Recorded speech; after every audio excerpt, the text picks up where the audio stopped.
Es ist dem Feind gelungen, die Front in breiter Formation zu durchbrechen. Im Süden hat der Gegner Zossen genommen und stößt auf Stahnsdorf vor. Der Feind operiert jetzt am nördlichen Stadtrand zwischen Frohnau und Pankow.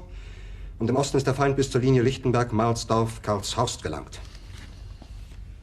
Mit dem Angriff Steiners wird das alles in Ordnung kommen. Mein Führer,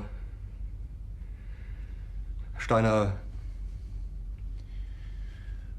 konnte nicht genügend Kräfte für einen Angriff massieren. Der Angriff Steiner ist nicht erfolgt.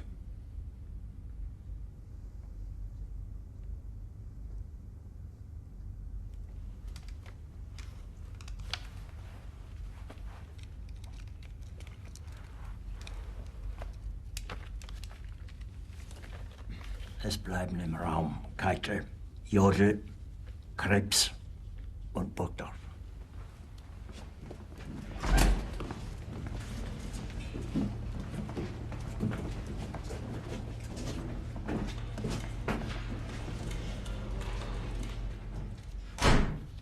Das war ein Befehl! Der Angriff Steiners war ein Befehl! Wer schickt Sie? Dass Sie es wagen, sich meinen Befehl zu widersetzen! So weit ist das also gekommen. Das Militär hat mich belogen! Jeder hat mich belogen, sogar die SS!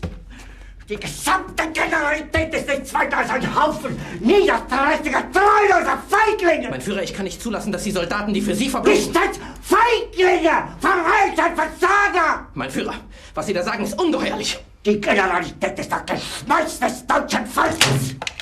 Sie ist ohne Ehre! Sie nennen sich Generale, weil Sie Jahre auf Militärakademien zugebracht haben, nur um zu lernen, wie man Messer und Gabel hält!